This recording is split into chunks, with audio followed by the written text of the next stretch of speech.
Well, hello, Phil. Nice to meet you. Hello, Megan. How you doing? Good. How are you? I'm very well, mate. I'm very well. Yeah, I'm enjoying some Good. sunshine today. Oh, that's wonderful. I'm so excited to chat with you because your character has come such a long way over the course of three seasons, from someone that we kind of didn't like in the beginning, and now he's a fan favorite. So, what's it been like to see that journey? And do you like people when people kind of hate him more or like him more, like Jamie Tartt? It's so nice that my DMs have fewer and fewer people wanting to punch me in the face. That's all gone to Nick Mohammed now. Yeah, that's all with Nate the Great. Um, I think that it's really nice because it's all been like the progression that he's made all feels like it's been informed like in with real life lessons that he's learned throughout the show. And so it feels like it doesn't feel like we're sort of pulling the wool over the. I hope so anyway. It Um, doesn't. okay, good. It doesn't feel like we're pulling the wool over the eyes of the audience and going like, and now look at him. He's learned all his lessons. He's great now. The thing I love is that he still makes the same.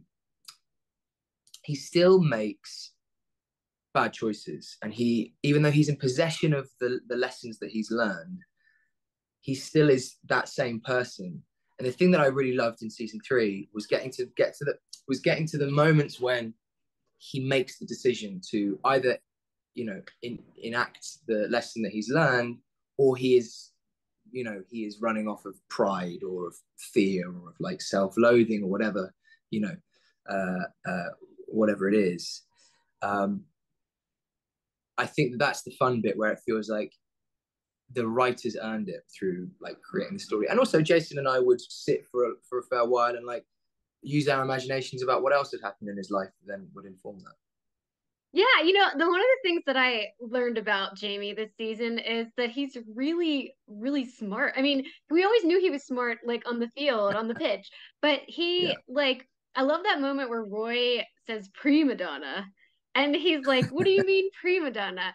Has this been something that has been there the whole time, or do you think he's been working on himself in the off season?" That's interesting. Yeah, I don't feel like he would have he would have been on any sort of like game shows.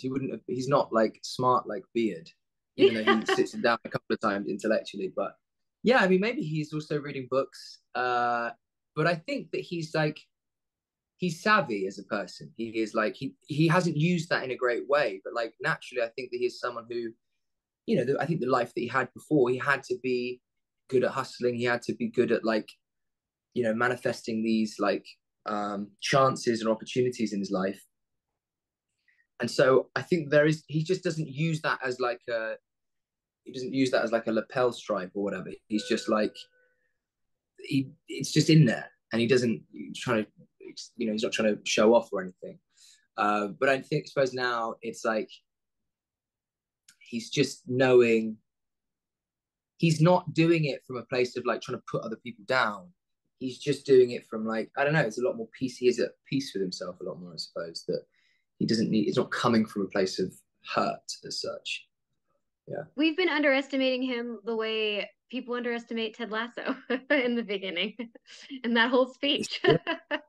This is Um, it. And he was the one who knew. And I suppose that if nothing else, I suppose that it can be sort of encapsulated in that speech that Ted gives Jamie in season one, where he says, "You're so convinced that you're one of a million, you forget to be one of 11."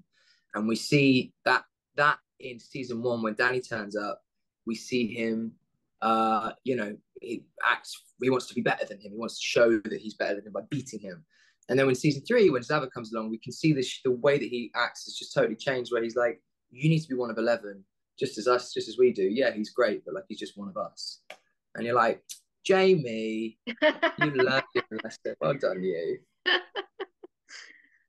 do you think that the Jamie Tart in season three would be ready for a real relationship with Keeley? Like, Well, certainly he'd be very lucky. He'd be a lucky boy because she's so wonderful. And I think that she has been one of the ones who's taught him the most. I think that Ted obviously has imparted many, many lessons to everyone on the team. But I think specifically Keeley has known him in a very intimate way. And so I think that uh, if Jamie is to if Jamie has anybody to thank, it's her. That's And interesting. yeah, I think specifically emotionally, she's been really good at teaching him accountability, taking responsibility for things, emotional vulnerability, um, and I think that Jamie would feel like, yeah, I think that Jamie would feel like, I think the I think the main thing is the reason for why he'd want to be with her has changed. I think before it was because she was fit and she was she's a page 3 model. It's probably like as deep as it went for Jamie. And then all of a sudden she's super smart and emotionally brilliant and caring. Um, and and I think but now the reason that he'd want to be with her is because he shows appreciation for the person he's become. And if yeah, yeah, yeah, the reason would change. That's great. Hey, what about Roy? I feel like Roy has also been somebody who's an influence on him. I feel But like a potential sexual partner. that's Twitter. That's Twitter saying that. Oh yeah, yeah, yeah, yeah. That's right. Sorry, yeah, I Everybody was like, "Oh my God, are they gonna kiss?" guess. um, but I love actually the one of the sweet scenes that I wanted to pick out is the one where you're running across the skinny bridge, you do a cartwheel, and I almost feel like you bring Keeley's sunshine to the relationship with Roy. You're almost like a substitute in a way. Like not like, well, Yeah, I mean, not everything obviously, but yeah, like yeah, he likes you because of that. I feel like he likes Jamie because of that. yeah. There's a scene later on. I'll give you the scoop where he's like, "Get cleavage. I want you to have the same cleavage that Keeley has." Is what Roy's trying to tell Jamie. Oh, I can't um, wait for that. um, yeah, I suppose that they.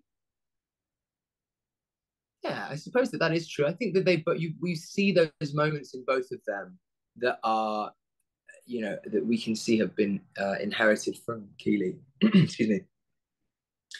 And I think that they probably enjoy that. I think the thing that bonds them is so many things, but of course, there's the history of being this exceptional talented sportsmen, the pressures that comes with that, um, and being at Richmond, but also it's an shared intimacy with someone who has taught them sort of more than anybody else in their life, really, about emotional maturity. And I suppose they probably kind of they are brought together through that shared sense of intimacy. And so yeah, they probably love that in each other. Um, but also I think with that in Amsterdam, the thing that I was really excited about was, I have memories of when I was younger, we'd go to the Lake District, which is this beautiful place in England, in Britain, that my cousins and uncle and auntie lived on a farm, and I would always remember the sense of like every time I go back there, this childlike wonder of being in that place, and like I suddenly revert to this like I want to go and like run up hills and swim in freezing cold lakes and like do all this silly stuff. But I'm like that I think I liked that energy in Amsterdam that Jamie has of like this kind of Proustian reversion back to like being a child. And it's a side of Jamie that we sort of haven't necessarily seen. But I think he just also loves that he can outrun Roy. I think that's probably a big part of it. Do you think that maybe like ever since the hug in season 2, do you think that Jamie almost sees Roy as like a father figure? I think there's certainly a paternal um, influence that he has, this sort of paternal figure. But if we look at it as a sort of physical embodiment, he rejects his old father, his old family, I guess. Um, Certainly that part of his life with the punch, and then we see him embraced by this new family and specifically by Roy. And so yeah, it feels like whether that is like I think one of the great things about the show is that there's a lot of nuance, and it doesn't sort of come down to like exacting moments or things that are said between one character and another or lessons that are learned.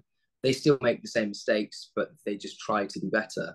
And I think in the same way, whilst it's not a smoking gun, it's like this is part of that progression towards, it's just a big one. It's a big, like, step in the graph towards that progression of being a top bloke.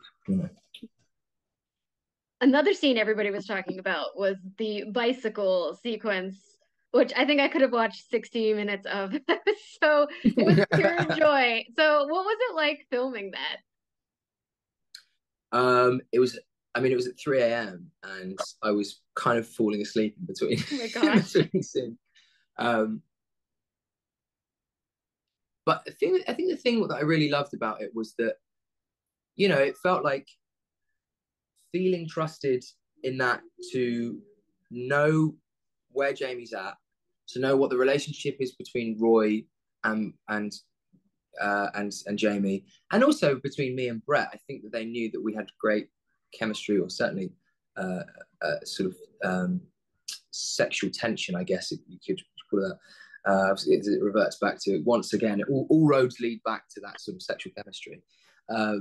I think that, I think it was knowing that the sort of creators of the show and the writers of the show were like, yeah, I think that can just be a scene that thing happens in, and we'll let Phil and Brett find it. And Joe Kelly was there offering up, there was a couple of great moments. The great moment when Jamie goes, and we're going to eyes on the horizon, whatever, and you're going to pedal 3, 2, 1, and then they both go over together. It was a great, it was a great Joe Kelly moment that he put in. But yeah, it was just sort of feeling really in that moment that, like, I've come to know the character enough that I feel comfortable to play within it, and not feel like, I didn't feel during the shooting of that, like, God, is this, as I so often do, because I think it's just a neuroticism that is shared by a lot of actors, of like, is this right? Am I doing this right? Is this the right tone?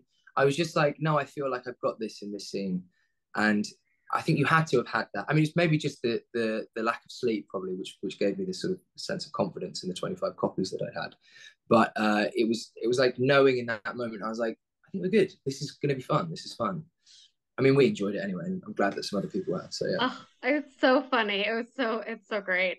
thanks, One, Matt. yeah, one last question. So you kind of spoke about this a little bit already, that that you maybe thought Keeley was kind of his biggest influence. But what do you think? Do you think she's the biggest reason why he's changed over the course of 3 seasons, or what has been the catalyst for him to change for the better? Um, hmm. I suppose that. I suppose it's like learning those lessons, and then feeling the rejection that he did of being taken back to Man City, leaving to go to the reality TV show. Uh, it's like he's been given the love of, here's some lessons, and then having been knocked back by life again, going, this is fear, this is anger, this is shame, this is guilt in these moments, and then using those lessons that have been taught to him by Ted, by Keeley, and in part by Roy in his sort of gruff, grumbling way, and all the others, like, lessons that he has with Sam Obisanya teaches him, but that's more through like learning by proxy. It's less of a sort of like, this in this situation you should try to do. But I think the episode in season 2, I think it's 2 or 3, when they relinquished Dubai Air as their sponsor.